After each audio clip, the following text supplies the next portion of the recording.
What's going on, YouTube? Welcome to another episode of the Overrated podcast.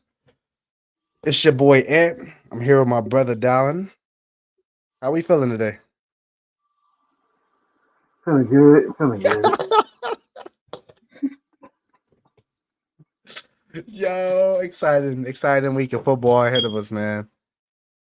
We got a big game, but we'll go over come up with some predictions later. Predictions later. Predictions are y'all gonna see that video like Thursday night? No, Friday Yeah, night Friday morning. or Friday morning? morning. My bad. All right. So let's get into talks. LSU lost Saturday to Texas A&M at A&M, one of the biggest games of the weekend. Mike Elko had some comments after the game. So let me get that up here for y'all.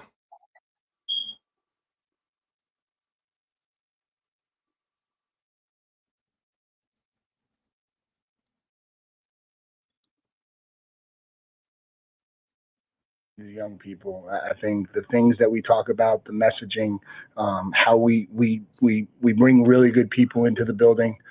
We talk about doing things together. We talk about culture, and everyone talks about it. But then we go out and we live it every day. And I think we back up our actions. We're very honest. We're very open. And this is a real program. It's not fake. It's not a politician running this program, talking fast and BSing everybody.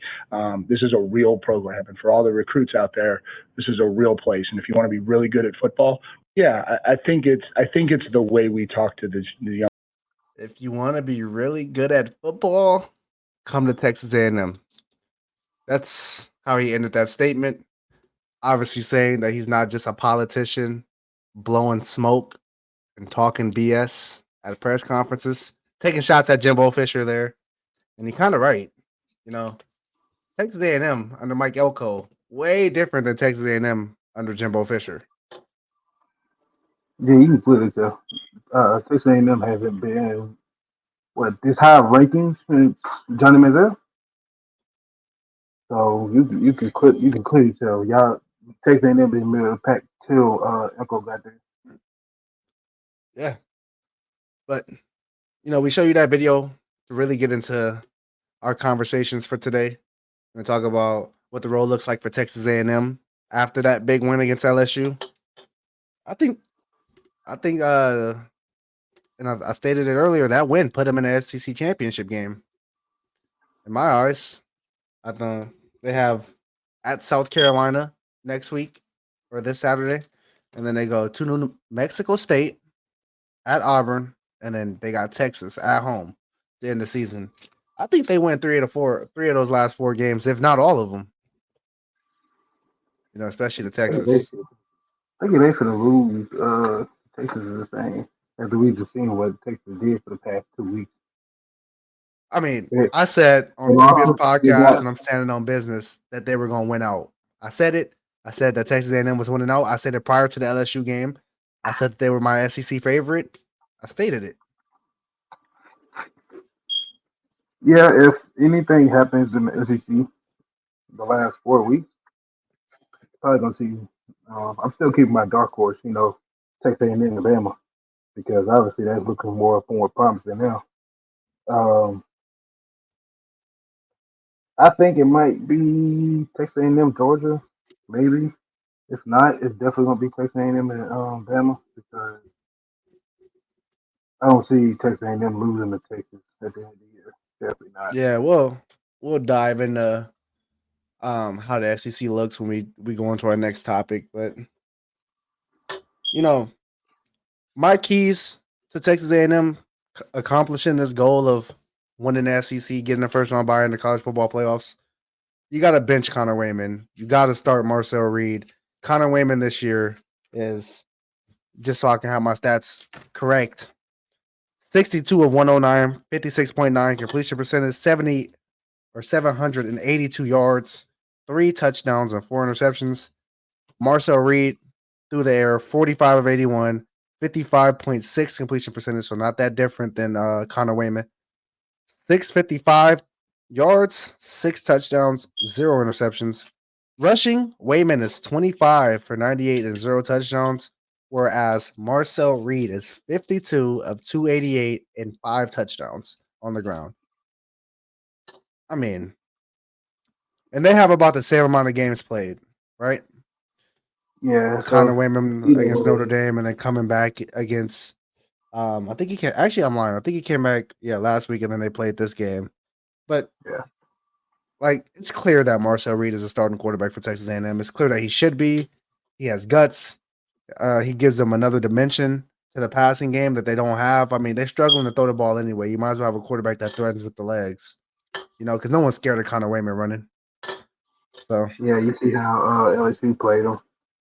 You see how LSU played against Connor, and then you see when they put Marcel in. Then you have an answer for Marcel because when you play in Texas A&M, their offense, yeah, you can scheme around quarterback, but that run game with Le'Veon Moss, you gotta make that a priority. So if you don't do that, and then I'm sorry, if you do that and then also shut that down, then what you can do? Kind of Raymond wasn't hitting on those damn passes. So it's like what you can do with that. Then they put Marcel in. Now you got to worry about the quarterback hitting you with the leg. Then you over here get put in that option. So they're gonna take Moss or they're gonna take Reed. They gambled and took Moss, and then you see what mhm. Reed did. Hit them with 3 touchdowns on 3 guys back to back. And then they didn't think he was gonna be able to pass. Hit that man with ease and stride right down the seam. So it's like we can clearly tell. I think it's smart to start the offense and be able to win the game. You might as well put Marcel Reed.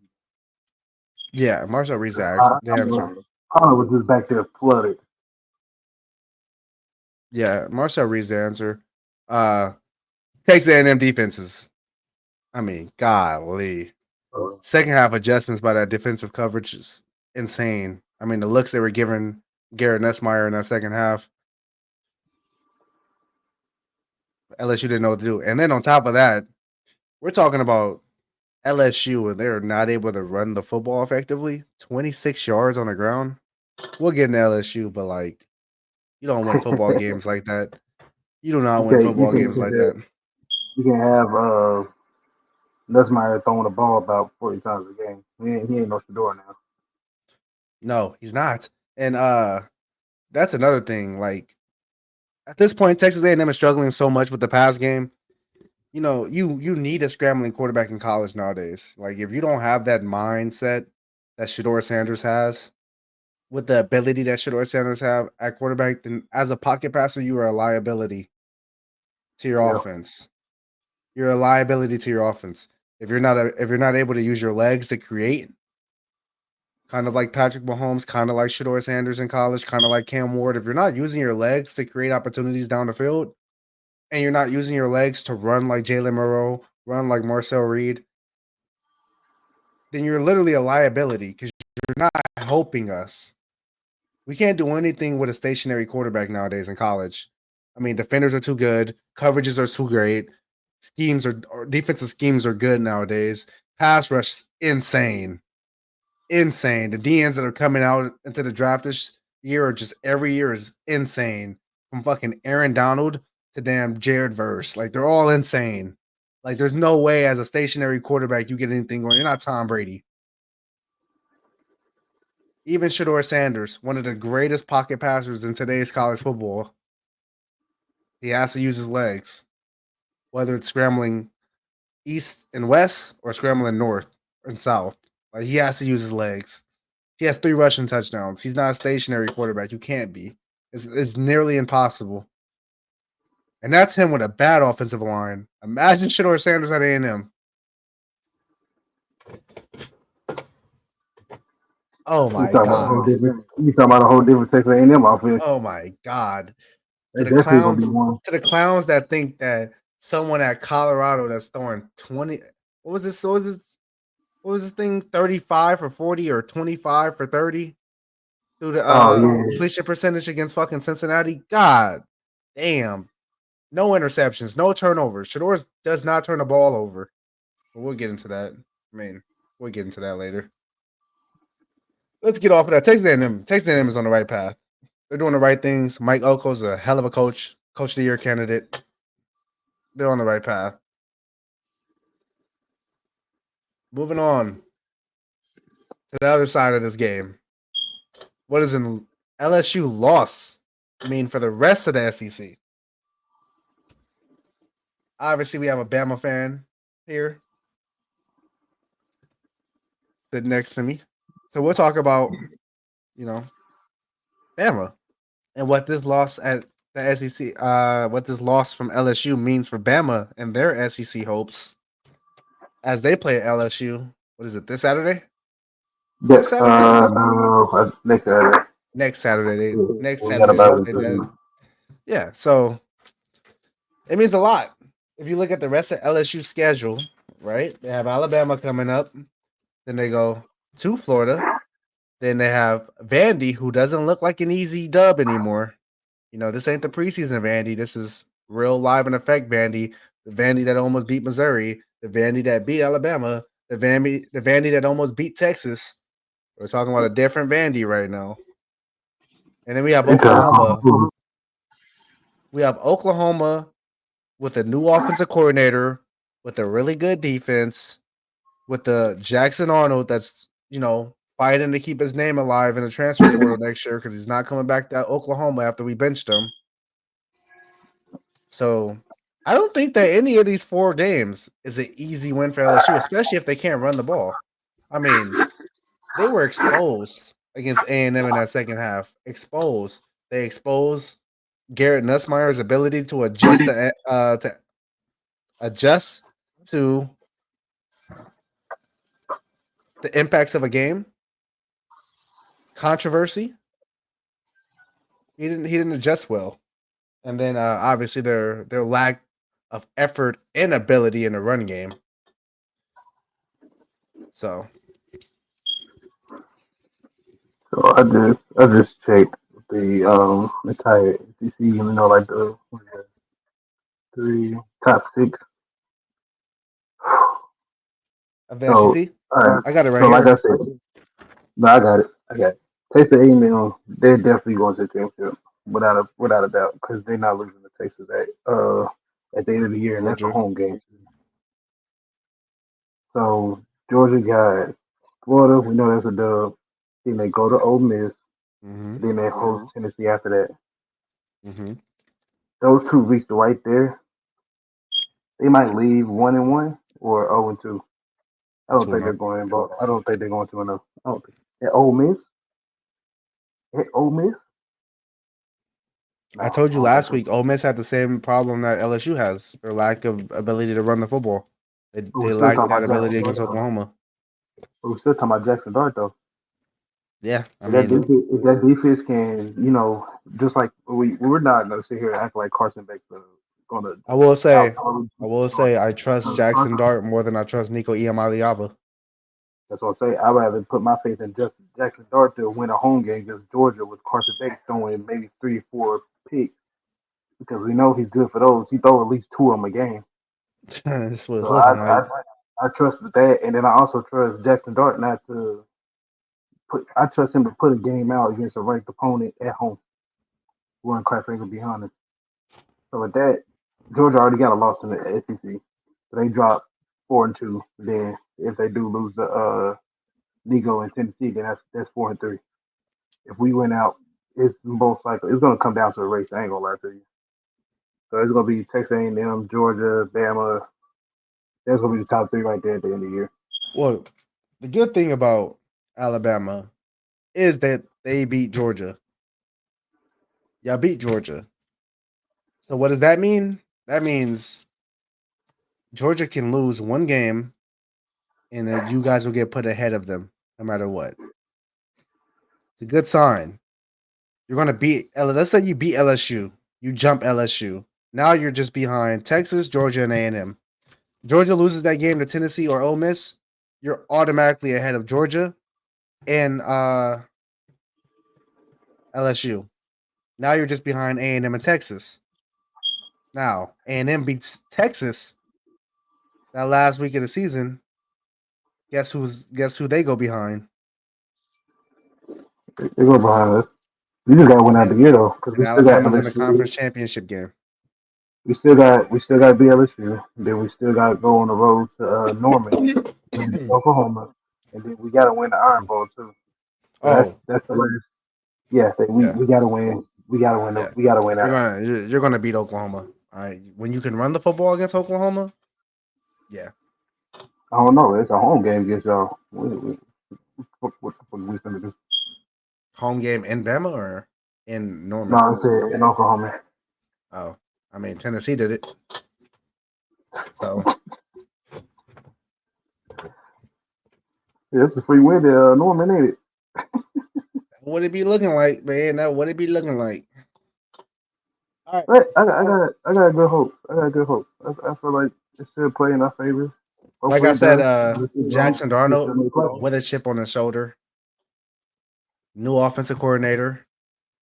Defense still playing all right. I think we got something brewing over there in Oklahoma for the rest of this season.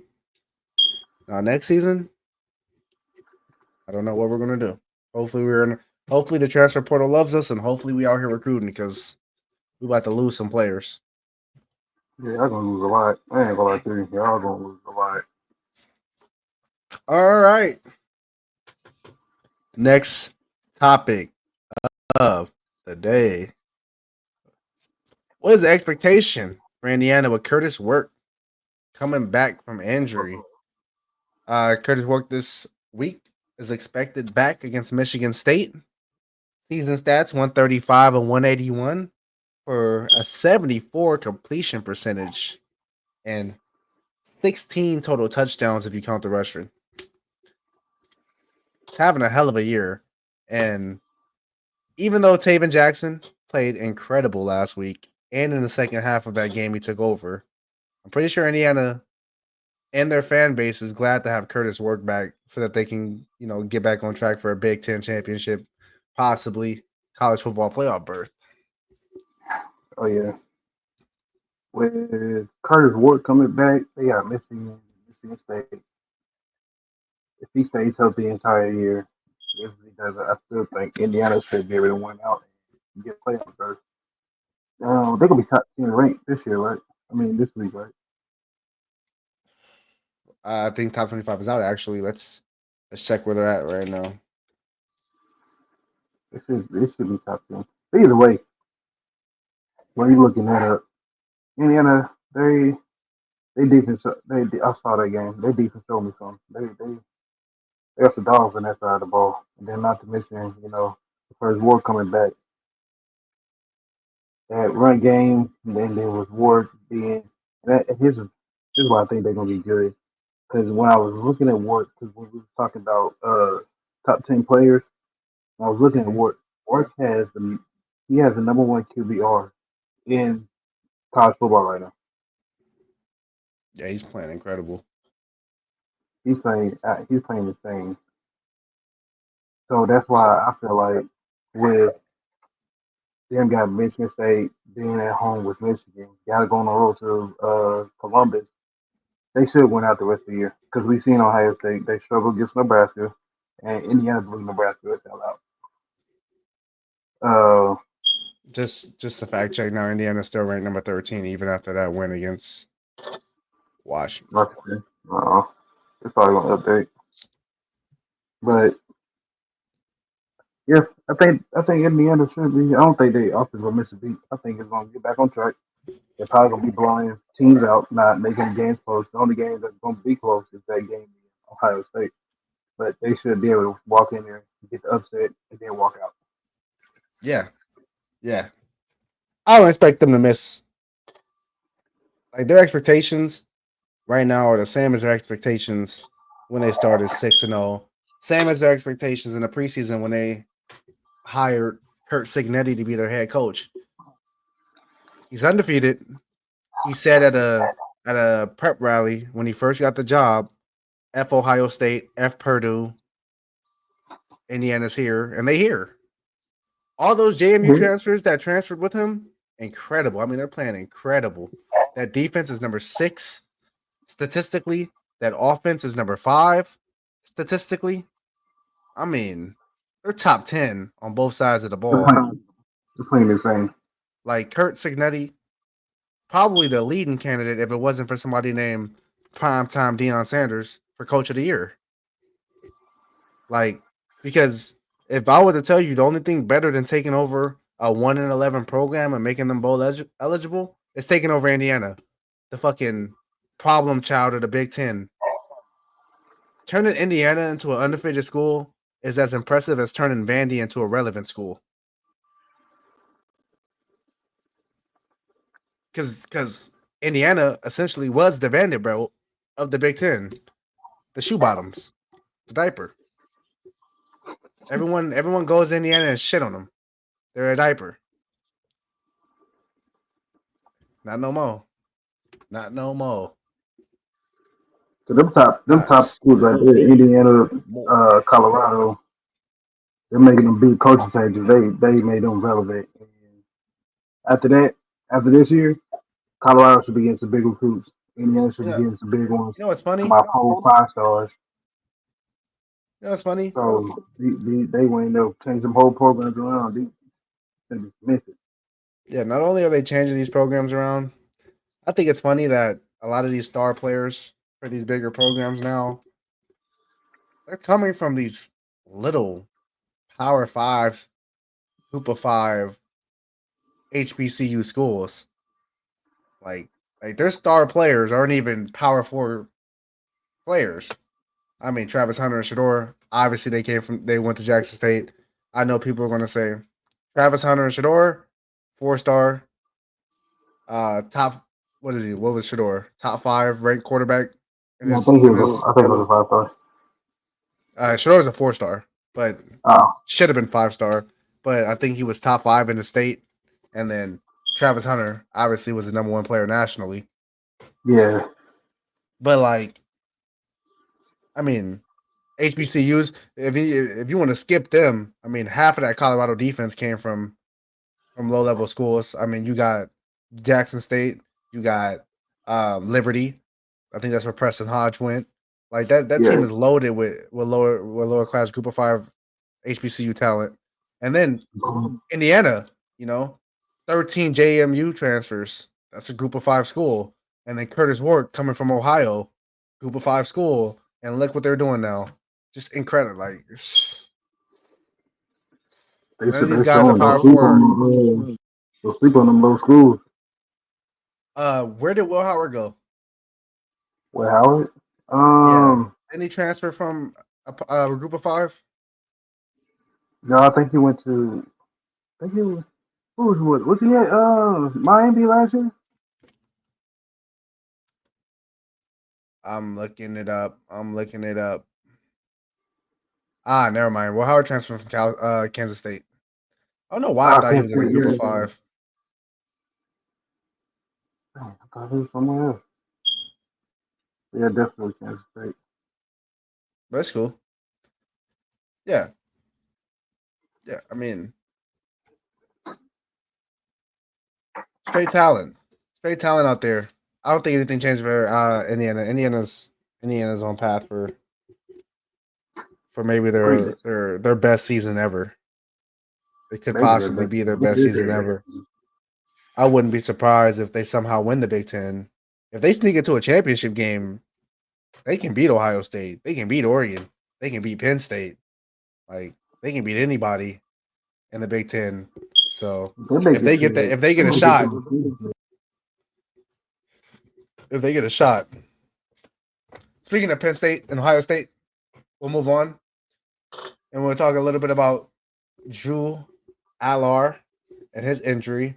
He's expected to be ruled out against Ohio State this week. They don't want to say anything yet, though, so it's a game time decision. But we know game time decisions don't normally go with the head nod. So we may look for Bo Beulah to come in and start for Penn State against Ohio State. I feel like we're gonna have two different mindsets on this, so you might as well go ahead and talk. And I see you shaking your head. I just got a question. I didn't watch that game. So was Drew Allar injury non-contact or was it contact? I believe It was during a sack. He got sacked, and then his knee went out, or he hurt his knee on his way down. Mm. It's contact.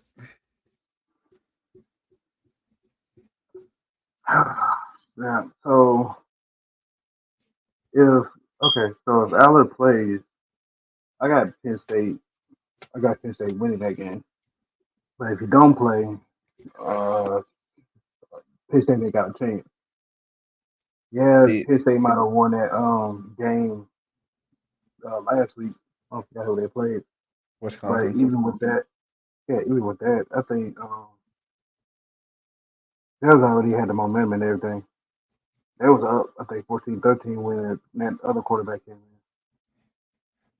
in. Yeah, Yeah, they came up 14-13 and then he just put forward 2 touchdowns in well, the defense fourth for the quarter. pick six.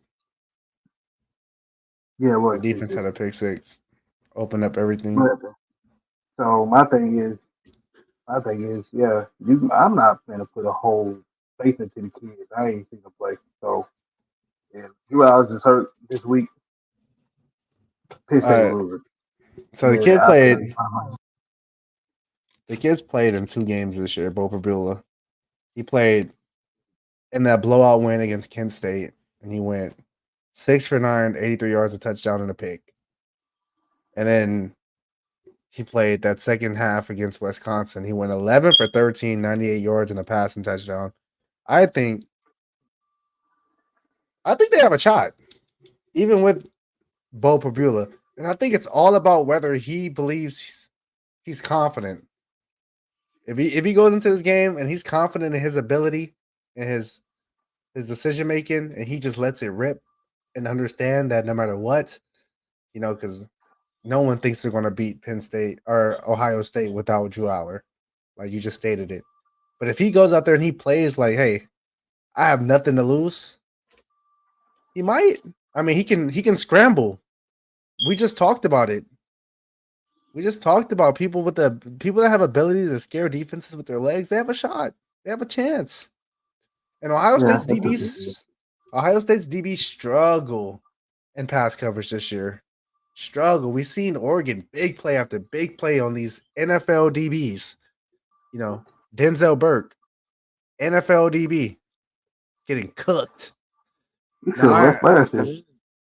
Now I'm not saying Penn State has fucking Tez Johnson or Evan Stewart, because those are also NFL wide receivers that they were going against. But like, they have the opportunity to have big plays down the field. And you name a team with a running back duel like that. I mean, Ohio State got Travion Henderson and Quinshawn Junkins. I mean, Katron Allen and Nick Singleton ain't nothing to sneeze at. Them boys been running the football. Yeah, they can run. So he had a shot. He got a shot. And I still like Penn State to win this game. Something is off about Ohio State, too. Something's off about Ohio State right now, too. 67 rushing yards when you have 2 of the best running backs in the Big Ten is eye-opening. I wouldn't say Big Ten. I was just saying probably conference low key. I mean, yeah, like, you can debate that these are the best running backs, in college football. You seen what Junkins did last year at Ole Miss. I mean, Henderson was no pushover too. Yeah, I mean, the only thing better than having Travion Henderson and Quinshawn Junkins would be having Ashton Genty by himself. Yeah. But like, golly, I mean, if you want Ashton Genty, or you want somebody that can give you Ashton Genty numbers, you get 2 of them, because not one motherfucker can do it. But when you get Travion Henderson and Quinshawn Junkins, there goes your Ashton Genty right there. And they sucked. They didn't run the ball effectively. They didn't score a single rushing touchdown against Nebraska's front 7. Yeah, I might go ahead and change. I might go ahead and change that whole opinion, because I did realize Penn State defense ain't no pushover either. Because that's my whole point.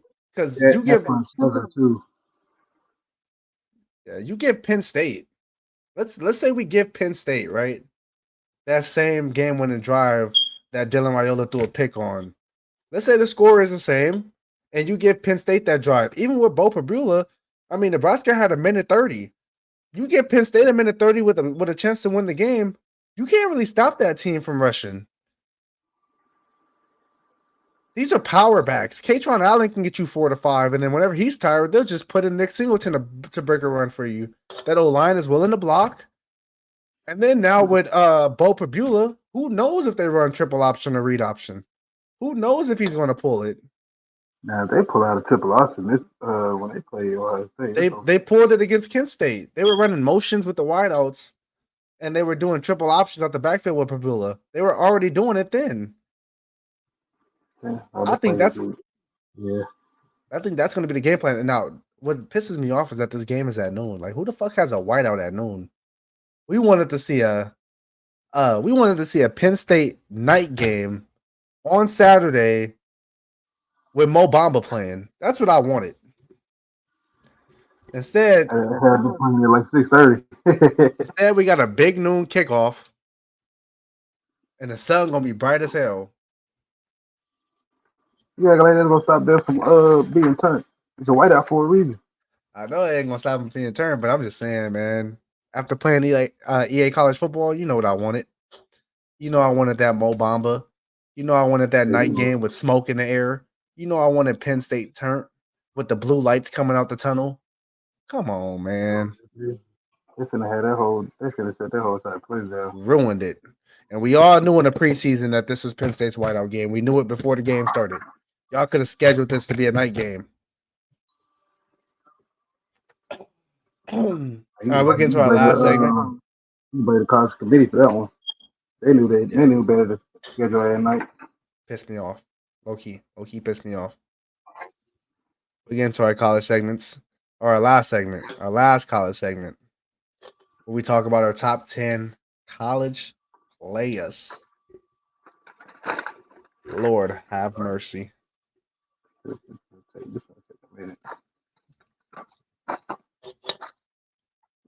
Today we're going to discuss our top 10 players. I'll show mine, we go over it.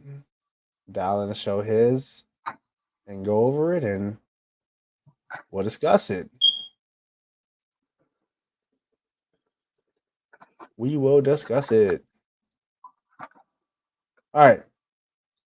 So this is my top 10 right now. There's gonna be some controversy, but hear me out. Hear me out, Chad. You heard Will Johnson name in a minute. Hear me out, chat. Hear me out. Top 10 players. Number 1, Travis Hunter. I mean, do we really got to talk about it? We're talking about a top 5 talent on offense, a top 5 talent on defense. Travis Hunter has 60 receptions, 757 yards, 8 touchdowns.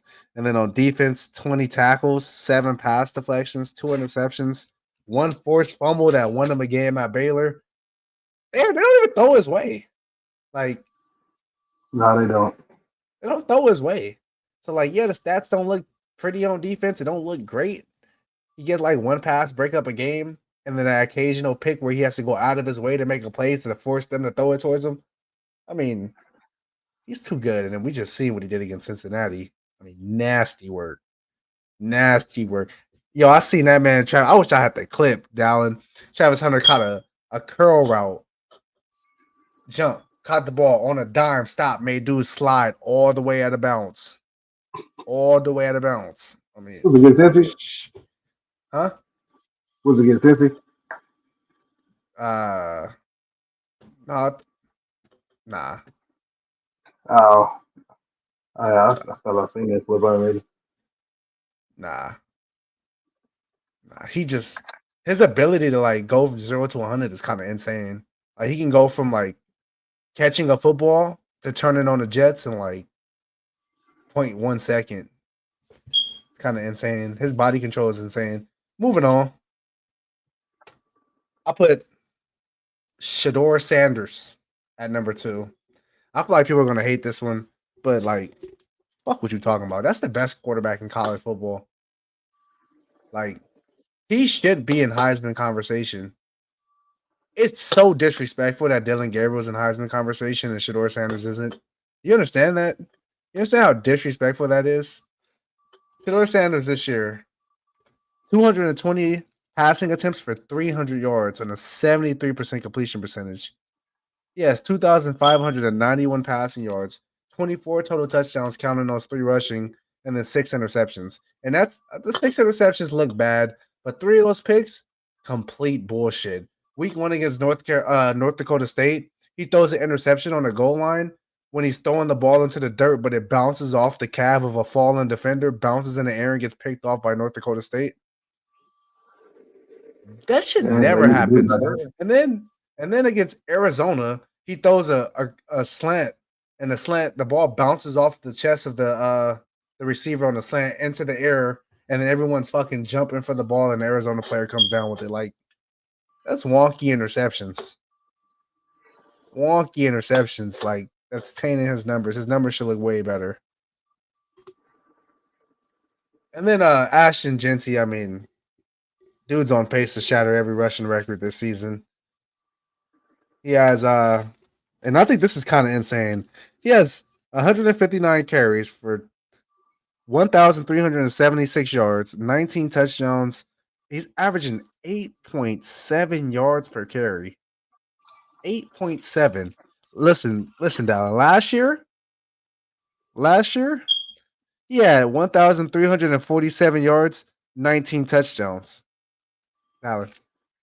Last year,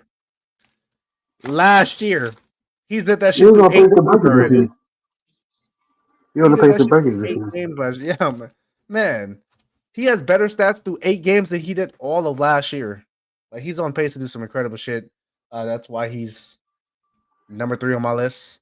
And then number 4, Cam Ward. I mean, Cam fucking Ward. Like, Miami's only undefeated because of Cam Ward. Miami's only in college football playoff conversations because of Cam Ward. Cam Ward is probably, if not for Shedeur Sanders, the best quarterback in college football. Hands down. Hands down. Does not get a lot of respect. He does incredible things. So when you told me to do this list, I thought we were picking who we thought our favorite was. Oh, I did. These are my favorite. These are not only are these the top 10 players, these are my favorite players in college football right now. No. Yeah, mine was a controversy. I said, oh, I ain't said no. But yeah, that man got 191, 281, 68%, 68%, 2,746 yards, 27 total touchdowns, and 5 interceptions. Cam Ward's incredible. And then we'll move on to Will Johnson. That's who I have at number 5. Will Johnson, 14 tackles, 2 interceptions, both of them pick sixes. And he has an 82.2 coverage grade. That is the 3rd most out of all DBs in the FBS. He also, just like Travis Hunter, no one throws his way. And obviously, no one's talking about him because Michigan fucking stinks. But, like, that's still one of the best DBs in the country over there. Deserves his props. Single-handedly beat USC, by the way. Single-handedly off that pick 6 beat USC. Just stating. He deserves his flowers. At 6, I got John A. Barron, the fucking DB for Texas. I mean, he has the highest graded DB in FBS. We're talking about shutdown corner over there at Texas. Did you name a Georgia receiver that had a big game against Texas? Any receiver? And just name me a receiver that had a big game against Texas. Nobody, because John A. Brown is locking shit down. He has the highest coverage grade out of all DBs in the run and pass game in the FBS. I mean, he's incredible. He's incredible. Nobody had a big game against this kid. This kid's doing his damn thing. He has 29 tackles, 3 interceptions, 6 pass deflections. Nobody's throwing his weight anymore. They learned their lesson the first 3 weeks. Georgia they only played Georgia and that was it. They played nobody else. He deserves his flowers. He deserves his flowers. I'm not gonna let nobody take it from him.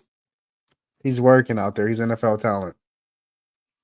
Jay Higgins. I got Jay Higgins at number 7. That's that linebacker for Iowa. He's the best linebacker in the nation.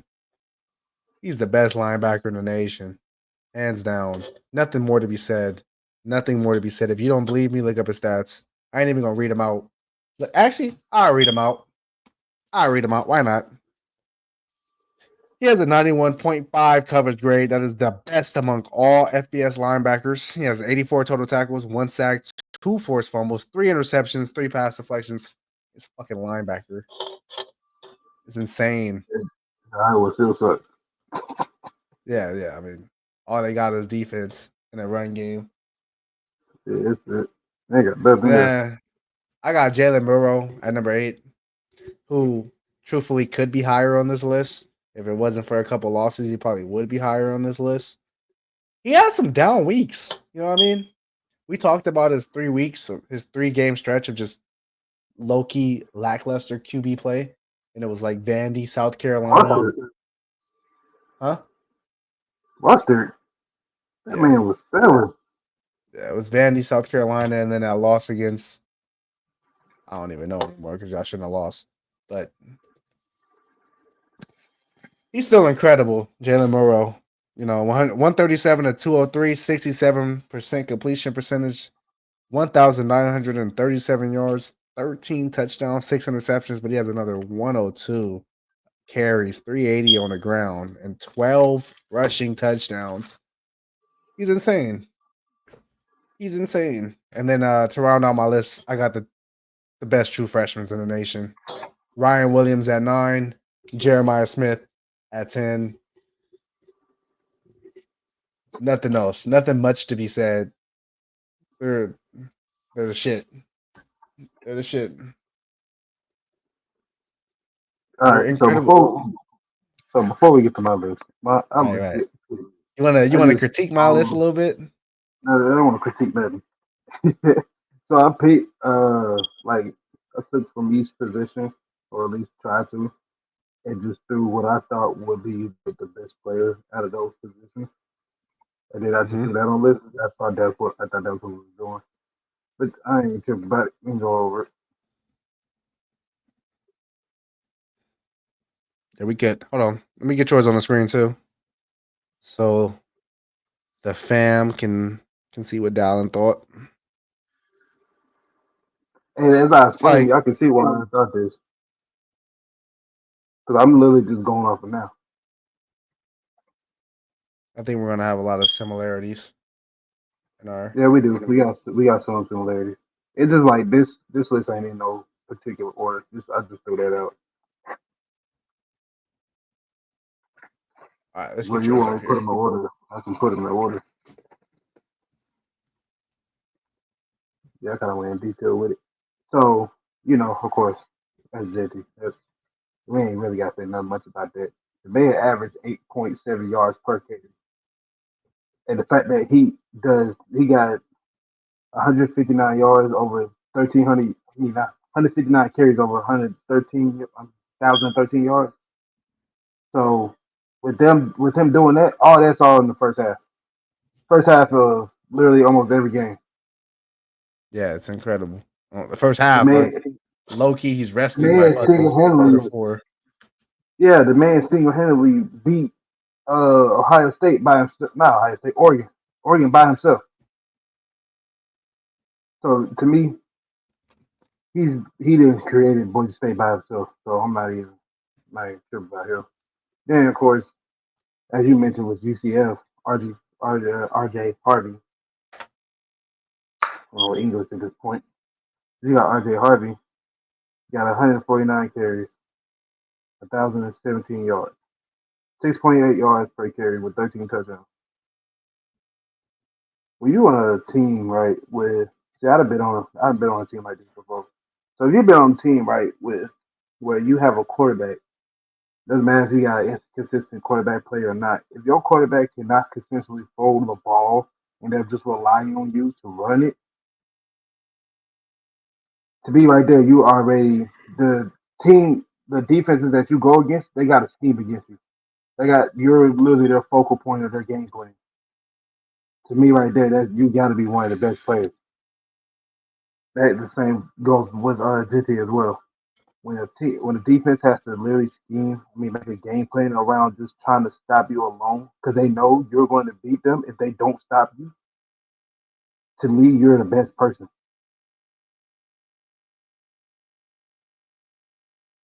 And then of course I got Le'Veon Moss, you know, Texas A&M product. He the same way.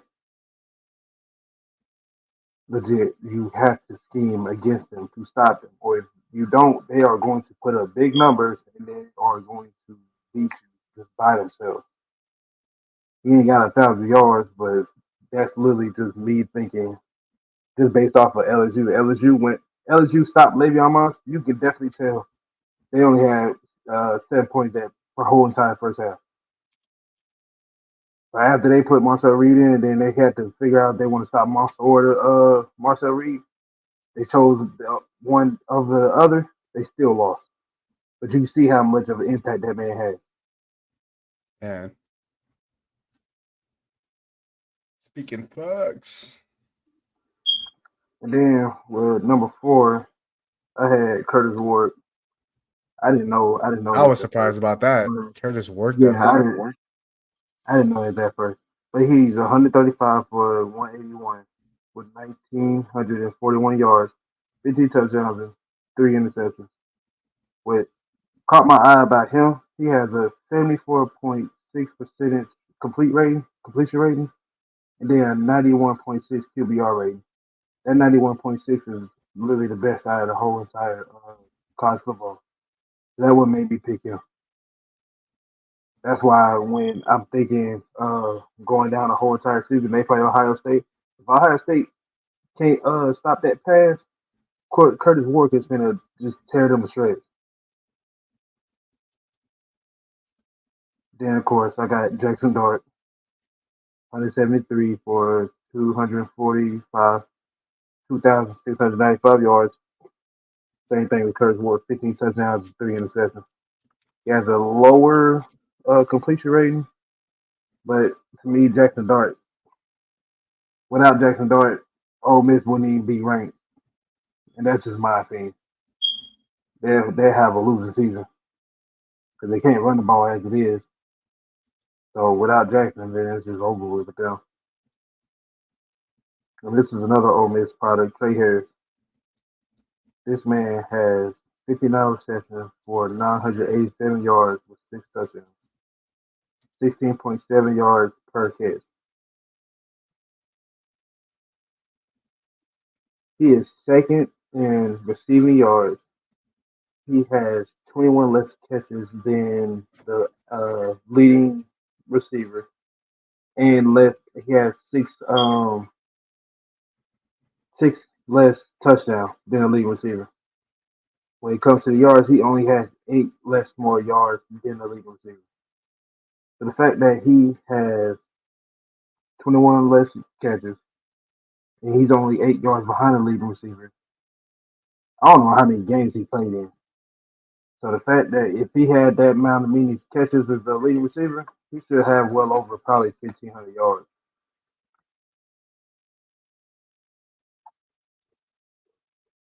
Yeah. 21 catches. 21 catches. Anybody can do anything with that. Yeah. Facts. Well, like I said, this ain't in order, but I got Travis on here as well. I didn't really look up his defense stats. I just got his offense. Yeah, no need to even Defensive get into stats. it. We know what Travis do. Because I'm not even going to go into defense stats because the man, nobody even throws his way. And you see with Colorado State, they try to throw his way. The man picked him off like 2 times. So I'm not even going to go into defense stats. But what maybe put him on his list for the top 10 is because when you have one player playing both sides of the ball, and what was it? It was the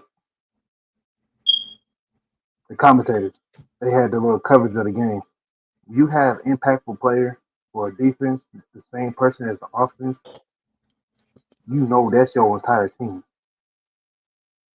Because you want, quite frankly, to be honest, yes, Shador is a great quarterback, love him. But without Travis, I don't know if they got any pass game for it. Because I don't know how many yards Don't do that. Don't do that. What? Who else does he throw the ball to? Will Shepard, LeJounte Wester, How many catches? Jimmy Horn. How many targets he get in the game? How many targets they get in the game? They're getting Under they're getting a five? lot of targets per game. Under 5? I mean, LeJounte Wester. Maybe 6? Let me start fact checking because they're getting.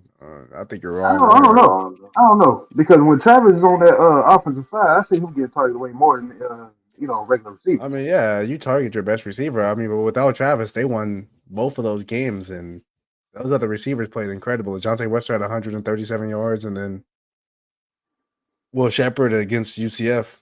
You know what he did. Okay, well, the fact that is, we still not gonna sit here and act like Travis ain't trumping all of them, even with less catches in them. I still don't. I mean, and then we seen Omarion Miller put up 145 against K State. So. But yeah, I mean, obviously, Travis Hunter's the best. I just think that Shador is good enough to throw the ball to anybody. He can throw the ball to him, but here's the thing though. Travis is leading the both. Well, he's leading the receiving and touchdown. And he's playing both sides of the ball. That's why I say that they're not gonna have He's the a best passing game player. like they got this year. That's what I'm saying. They're not gonna have a passing game like they got one this year if Travis Hurton's not on that team. That's my thing.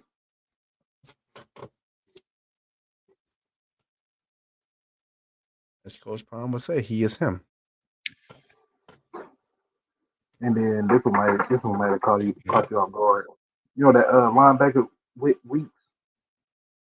Who? The linebacker Weeks. What was his number? Hold on, let me go see.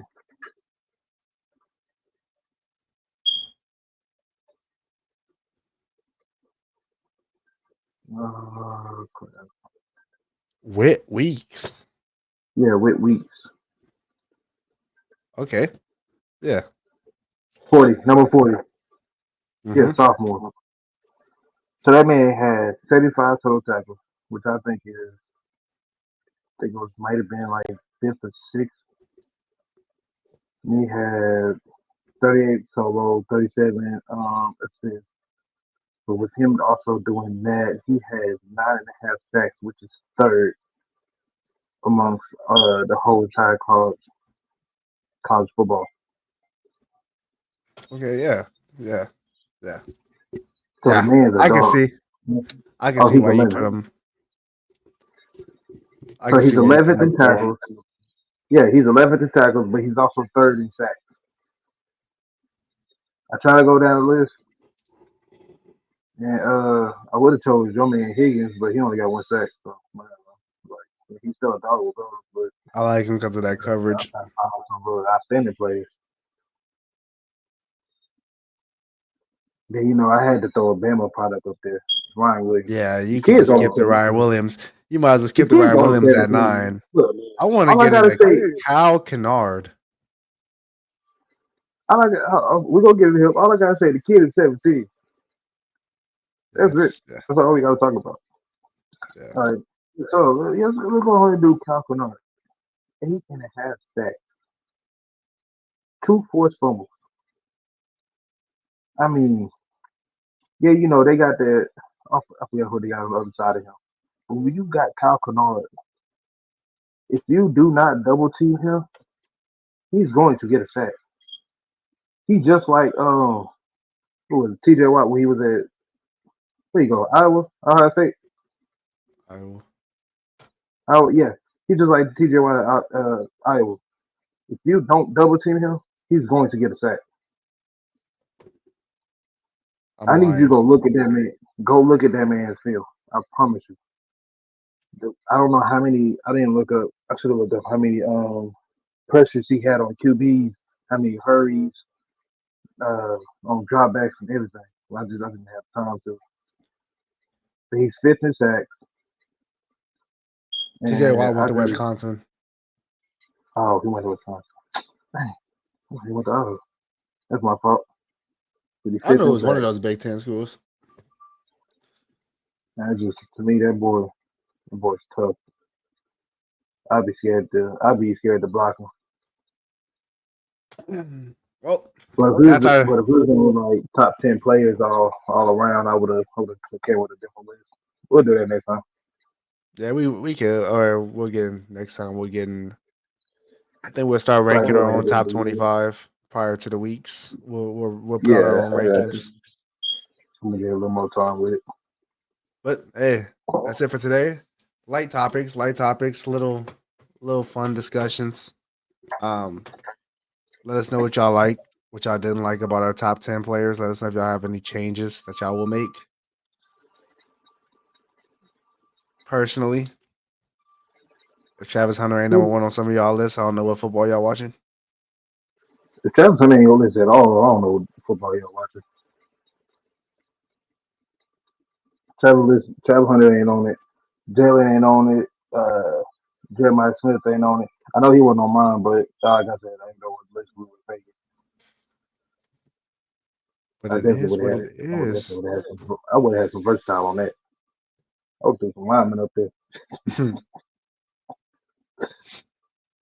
That's it for us, folks.